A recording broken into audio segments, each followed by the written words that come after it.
Ay, no hay nada como una taza de café después de la comida. Sí, sí, sí, ayuda mucho a tomar una bebida caliente, sobre todo porque cuando uno acaba de comer como que da frío. Sí, cansancio. La digestión me hace sentir frío y cansancio. Entonces el café me calienta las manos y me despierta. Yo creo que el café, mientras más cargado, mejor, ¿eh? O sea que a ti te gusta bien concentrado y sin leche. Ah, sí, claro, solo agua caliente, los granos de café tostados y molidos y ¡pum! ¿A poco tú le pones leche al tuyo? Pues sí, es que si no me sabe muy amargo. Pero tampoco pienses que le pongo mucha, ¿eh? Porque si no, luego siento que no me hace efecto la cafeína. Bueno, ya todo esto, ¿de qué parte del país es tu café preferido, eh? Yo creo que del de Veracruz, ¿eh? ¿Y el tuyo? El chiapaneco, yo creo. Pero bueno, ¿y a ti que te gusta la leche y el café y el que se cultiva en Veracruz? Seguro has probado uno al puerto, ¿no? Claro, por eso me gusta tomarme mi café con leche aunque esté lejos de Veracruz. El café me hace sentir que estoy en el puerto. Pero también me encanta tomar un chocolatito de Chiapas con un pan chopeadito. ¡Qué rico!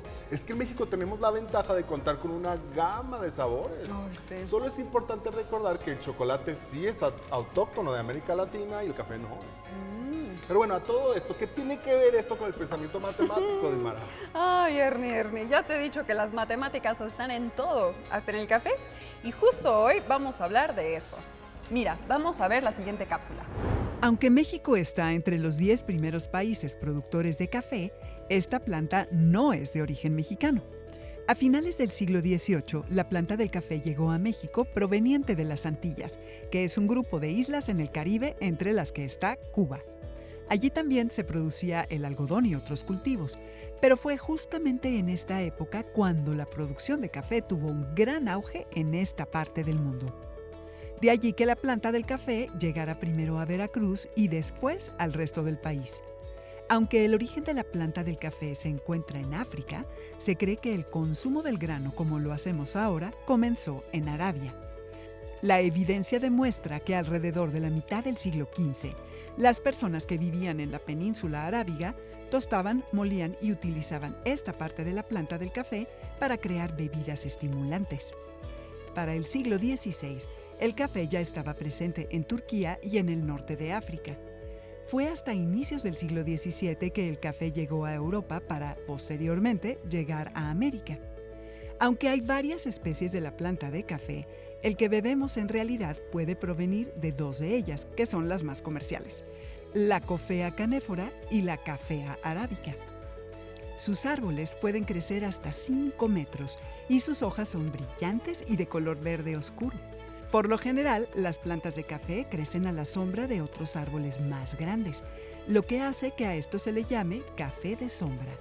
Entre los beneficios de este tipo de cultivo está el que se favorece el hábitat de una diversidad de aves migratorias y que los cultivos sean plurales, es decir, de distintos tipos de plantas, lo que evita el desgaste del suelo en términos de sus nutrimentos. Aunque crecer las plantas de café al sol directo hace que los arbustos crezcan más rápido y que la cosecha sea mayor, esto implica un mayor uso de pesticidas y fertilizantes, lo que daña el ambiente. De tanto hablar, se antoja una taza de café. ¿Cuál es el proceso para que un café llegue a tu mesa? Primero, se deben sembrar las semillas de la especie a plantar. Esto se debe hacer al inicio de la temporada de lluvias. Luego se deja crecer la planta, ya sea bajo la sombra del dosel de los árboles o a campo abierto. Una vez que nuestra planta produce bayas, debemos seleccionarlas de forma manual, lo que implica una labor ardua. Ahora pueden ocurrir dos procesos. Uno consiste en el método seco, es decir, en el que se colocan las bayas al sol. El segundo es el húmedo, que implica fermentar los frutos dentro de tanques con agua. Sea cual sea el método, lo siguiente es quitarle la carne o la pulpa al fruto, para entonces obtener las semillas. Luego, estas semillas se dejan fermentar para poder quitar la capa de mucílago que las cubre.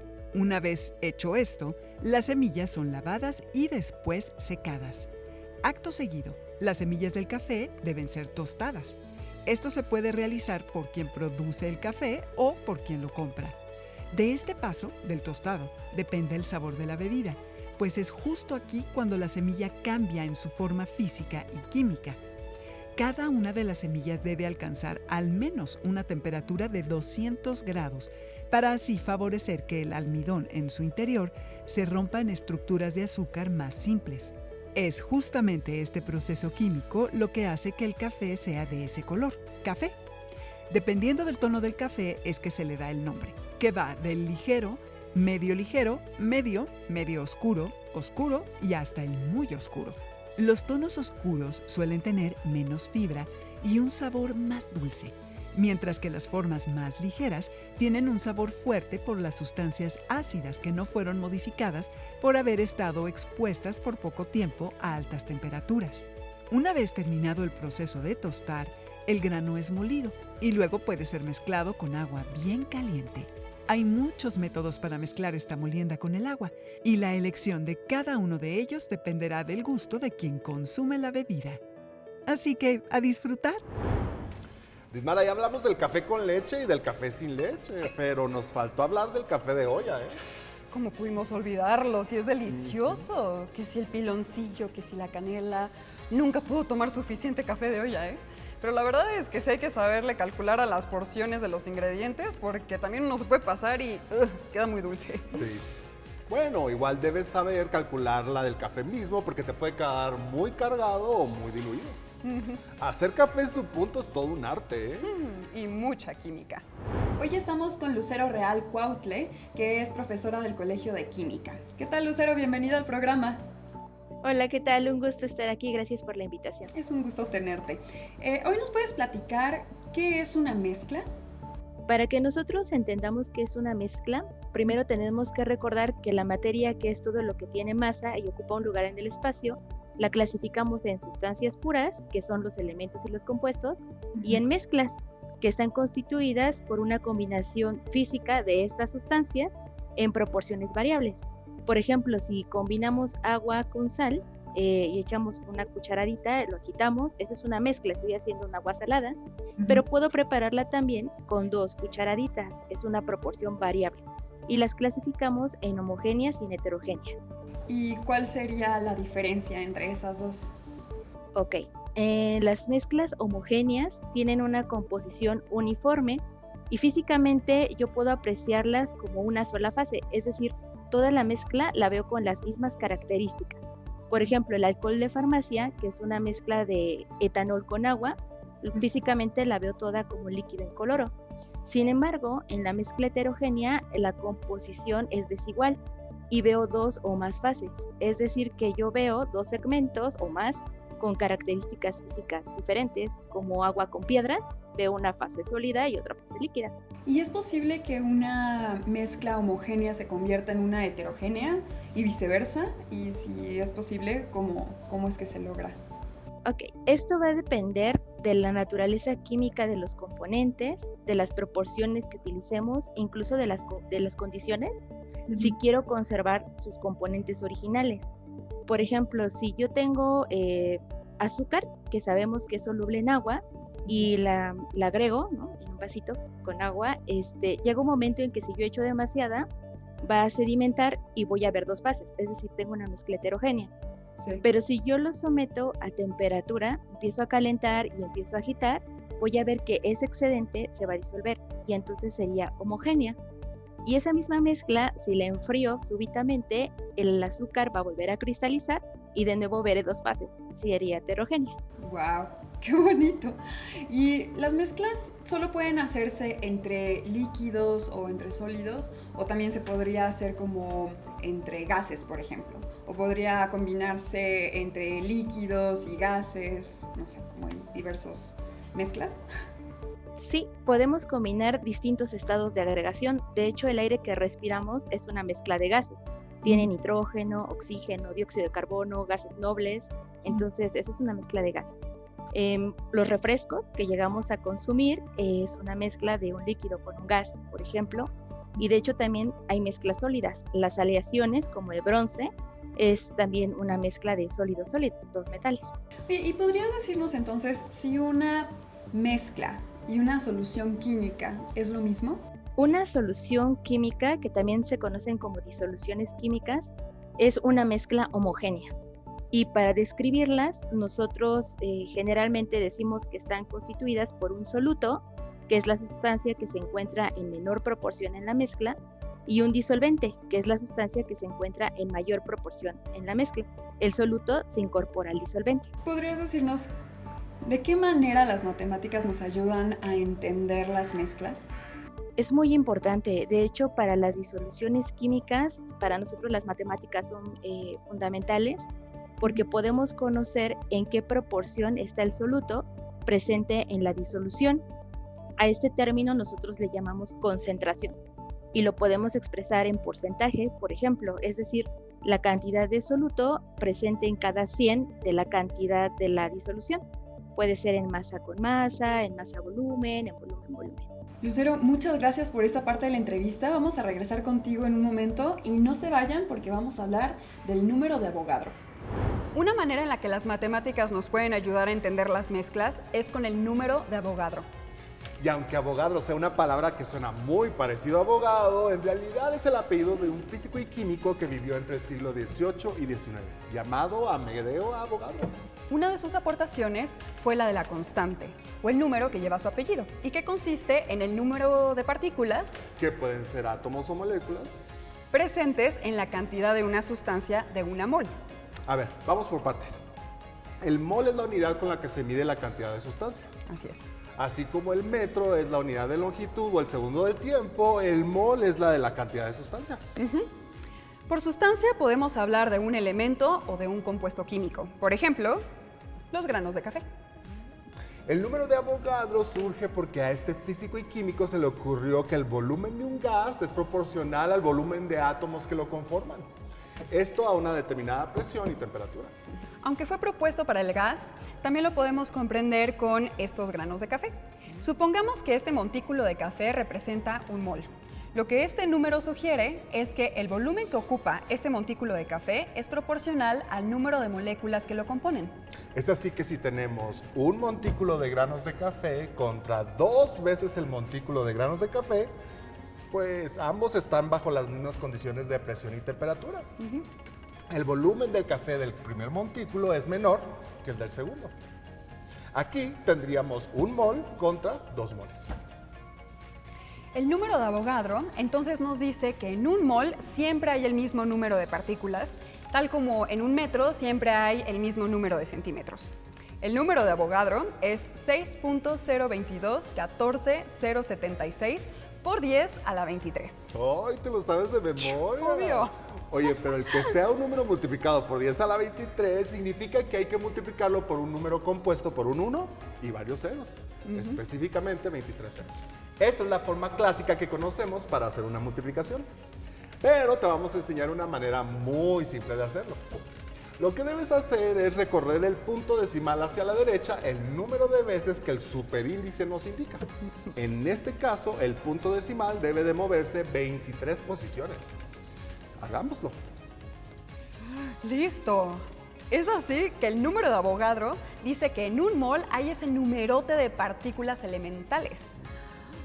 Eso significa que si consideramos que tenemos un mol de café, podemos tener por seguro que habrá ese número de partículas que conforman a esta sustancia. Así es. Pero, ¿por qué habría de ser tan importante el número de Avogadro si al final podemos utilizar otros sistemas de medición? Sí. O sea, como kilos de café o 1000 mililitros de agua. Claro. El número de Avogadro podría sernos menos útil que otras unidades métricas en este momento, pero los químicos lo utilizan mucho. Vayamos a verlo. Volvemos con la profesora Lucero Real Cuautle, ahora para que nos platique de qué manera has utilizado el concepto de mol en la química. Esa es una pregunta muy importante. Nosotros en química necesitamos una manera de contar o de saber qué cantidad de partículas existen en una determinada cantidad de sustancia. Como son tan pequeñas, no las podemos ver, muchísimo menos las podríamos contar. Para ello ocupamos el concepto de mol. Vamos a hacer una analogía para que sea más sencillo. Nosotros con los objetos grandes empleamos palabras como una docena, por ejemplo. Una docena sabemos que tiene 12 piezas y además, si estoy hablando de donas, por ejemplo, una docena de donas son 12 donas y tienen una masa. O sea, yo las pongo en una báscula y más o menos 450 gramos, ¿no? Si estoy hablando de partículas, entonces en lugar de decir docena, yo digo un mol, y yo sé que en un mol existe número de Avogadro de partículas, es decir, 6.022 por 10 a la 23 partículas, más de 600,000 trillones, es un número enorme, Sí. y esto también va a tener una masa. Esa masa nosotros la obtenemos de la tabla periódica, expresando el número de masa atómica en lugar de UMAS, que son sus unidades, en gramos. Vamos a hablar que fuera un mol del elemento carbono. Un mol del elemento carbono tendría 6.022 por 10 a la 23 átomos de carbono. Si yo veo la tabla periódica, el carbono tiene un número de masa atómica de 12, entonces ese mol de carbono pesaría 12 gramos. Oye, ¿y si el número de Avogadro nos permite conocer el número de partículas que hay, por ejemplo, en una taza de café? Si nosotros tomáramos una cucharada, ¿podríamos decir que es el mismo número de partículas el que está en la cuchara que el que está en la taza? Ok, vamos a considerar que el café fuera una única sustancia, ¿no? Entonces, si yo tomo una cucharadita de la taza de café y asumo que la cantidad en la cuchara fuera un mol, yo sé que entonces aquí en la cucharita tengo número de Avogadro, ¿no? De partículas de café, suponiendo que fuera una única sustancia. Si en la taza me caben 20 cucharadas, entonces en mi taza tendría 20 mol. Y entonces la cantidad de partículas la tendría yo que calcular multiplicando 20 por el número de Avogadro, 20 por 6.022 por 10 a la 23. Oye, ¿y el número de Avogadro sí se ha logrado comprobar de manera experimental? Sí, y de hecho tiene una historia muy interesante porque se llama número de Avogadro, pero no fue Avogadro el que lo descubrió.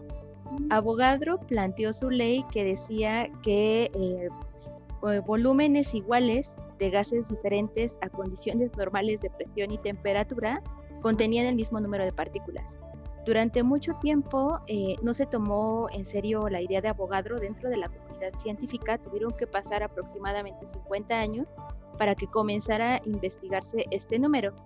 Y fue un químico físico francés, Jean-Baptiste Perrin, el que tuvo la mayor aproximación a partir de experimentos que realizó y teorías en las que se basó, como la del movimiento browniano.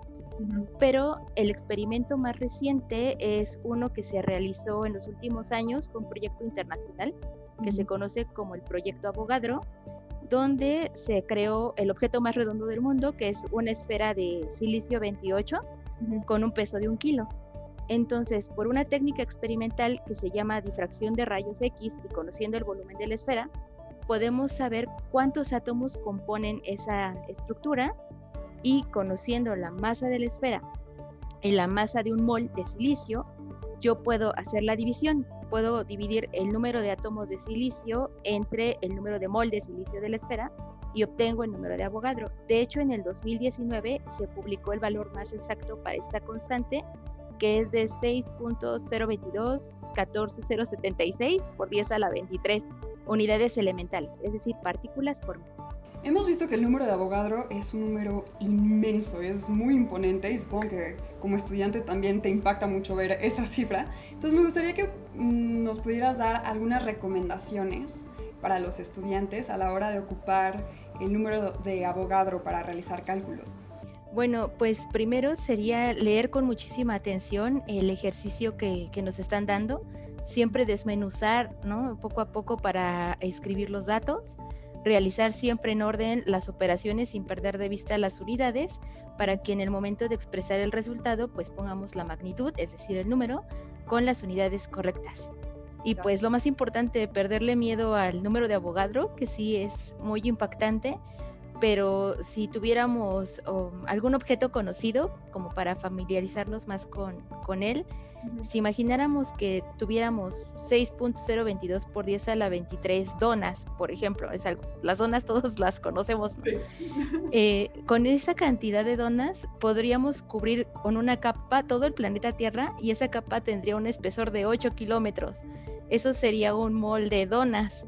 En cambio, si yo hablo de un mol de moléculas de agua que son tan pequeñitas, esa cantidad, ese número de Avogadro, estaría presente en 18 gramitos de agua. Pues muchas gracias de verdad por esta entrevista, por toda la información que nos has dado, por todos esos tips. Estoy segura de que para nuestros estudiantes será de mucha ayuda. Y nosotros vamos a regresar al programa, no se vayan porque el siguiente experimento les va a encantar. Ernesto, hagamos un experimento. Oye, me encanta que vamos a hacer otro cafecito. Mejor vamos a hacer una torre de densidad. ¿Torre de densidad? No tengo idea a qué te refieres, ¿eh? Así como hay sustancias que sí se mezclan, como el café con el agua o el café con leche, también hay sustancias que no se mezclan. Como el agua y el aceite. Exactamente. Y además de usar esos ingredientes, vamos a hacer este experimento con otros más, ¿va? Para esto necesitaremos los siguientes materiales: miel de maple, jabón líquido para lavar trastes, aceite, leche, alcohol etílico, un vaso de vidrio y una jeringa sin aguja. A continuación pondremos los vasos uno junto al otro para calcular que estemos utilizando las mismas cantidades para todos. Una vez hecho esto, tomaremos nuestro vaso e iremos colocando en él cada uno de los ingredientes. Ok. Uno sobre otro, ¿va? Qué nervios. Ya Mara. sé. Bueno, primero vamos a comenzar con La miel de maple. la miel de maple. Así es. Hay Por que favor. asegurarse que la miel no toca los lados del vaso, sino que cae siempre en el centro.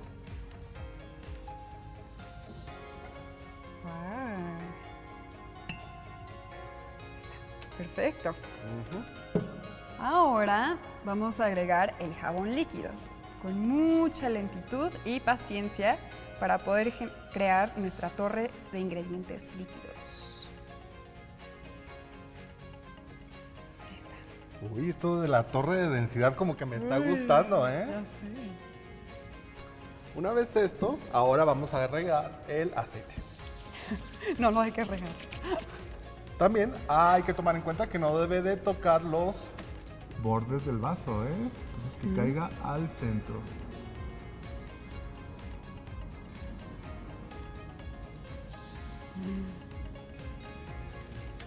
Ahora toma la jeringa y llenémosla de leche.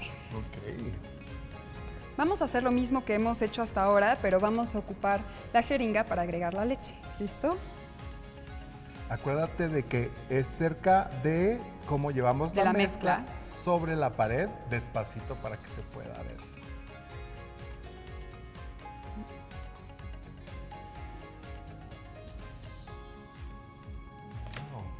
Luego, pues viene el alcohol, A ver. que debemos agregar muy lentamente. Este sí puede tocar los bordes del vaso para que te sea mucho más fácil de verter.